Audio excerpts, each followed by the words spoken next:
Hi అందరికీ. అందరూ బాగున్నారా? Welcome to my channel. నేనైతే చికెన్ ఫ్రై చేశాను. ఈ చికెన్ ఫ్రై అయితే చాలా టేస్టీగా ఉంటుంది. ఒకసారి ఇలా ట్రై చేయండి. అస్సలు వాటర్ పోయకుండా చికెన్ని డ్రై రోస్ట్ చేసినట్టు చికెన్ ఫ్రై చేశాను. ఇది చాలా బాగుంది. ఫస్ట్ అయితే చికెన్ని మంచిగా క్లీన్ చేసుకోవాలి. మంచిగా క్లీన్ చేసుకున్న తర్వాత ఒక కడాయి పెట్టుకున్నా. అందులోనే 3 టేబుల్ స్పూన్స్ ఆయిల్ వేశాను. ఆయిల్లో మసాలా దినుసులు ఫస్ట్ అయితే ఇది బండపువ్వు అంటాం కదా, స్టోన్ ఫ్లవర్ వేశాను. తర్వాత చెక్క వేశాను, కొంచెం 2 ఇలాచి వేశాను, 2 లవంగాలు, ఒక బిర్యానీ ఆకు వేసా, అలానే కొంచెం సాజీరా. ఇదైతే చికెన్లో అయినా బగారాలోనైనా మటన్లో అయినా కంపల్సరీగా వేసుకుంటేనే టేస్ట్ ఉంటుంది. అలాగే ఆనియన్స్ అయితే చిన్నగా తరుక్కున్నవి వేసుకున్నాను. ఎంత చిన్నగా ఉంటే ఆనియన్స్ అంత మంచిగా టేస్ట్ వస్తుంది. చికెన్ కూడా ఆనియన్స్ మంచిగా ఫ్రై కావాలి. ఫస్ట్ అయితే ఆనియన్స్ ఫ్రై అయిన తర్వాత ఒక స్పూను అల్లం వెల్లిగడ్డ పేస్ట్ వేసాను. దీన్ని మంచిగా ఫ్రై కానివ్వాలి.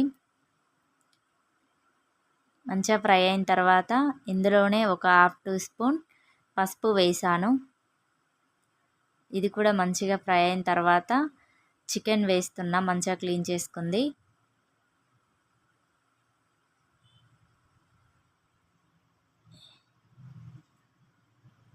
ఈ చికెన్ అయితే ఆయిల్లోనే బాగాసేపు ఫ్రై చేయాలి. ఆయిల్లో ఎంత ఫ్రై అయితే అంత టేస్ట్ ఉంటుంది. ఈ చికెన్ని ఇలా కలుపుకొని ఇలా పెట్టేస్తే ఈ చికెన్లోనే ఆయిల్ అంతా ఇలా బయటకు వస్తుంది. ఇలా బయటకు వచ్చిన తర్వాత మళ్ళీ ఒకసారి కలపాలి. ఇలా 2 మినిట్స్కి ఒకసారి మూత పెట్టుకుంటూ మంచిగా ఫ్రై కానివ్వాలి చికెన్ని ఆయిల్లోనే. ఇందులో వాటర్ ఏమి వేస్తలేం కాబట్టి ఈ వాటర్తోనే ఉడుకుతుంది, చికెన్లోనే వెళ్ళే వాటర్తోనే. ఇలా 2 మినిట్స్కి ఒకసారి అయితే కలపాలి.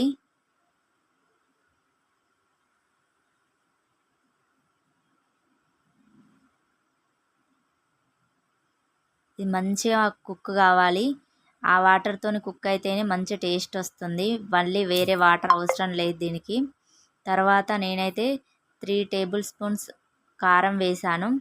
టేస్ట్కి తగినంత వేసుకోండి కారం అయితే.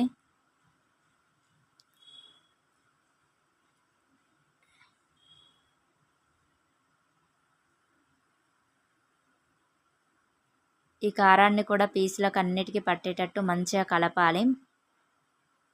ఇది ఆయిల్లోనే ఫ్రై కావాలి కాబట్టి ఆ కారం అయితే కొంచెం లాస్ట్కే వేయాలి. తర్వాత తగినంత సాల్ట్, నేనైతే 1/2 టీ స్పూన్ వేసాను సాల్ట్.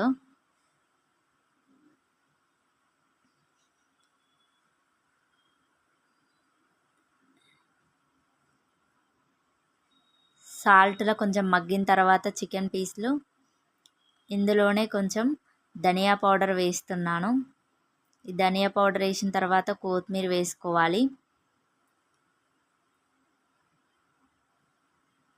చూసారా ఎంత మంచిగా కుక్ అయిందో, వాటర్ వేయకున్నా కానీ. ఇది చాలా టేస్ట్ ఉంటుంది, ట్రై చేయండి. నా వీడియో కనుక నచ్చితే లైక్ చేయండి, షేర్ చేయండి, కామెంట్ చేయండి.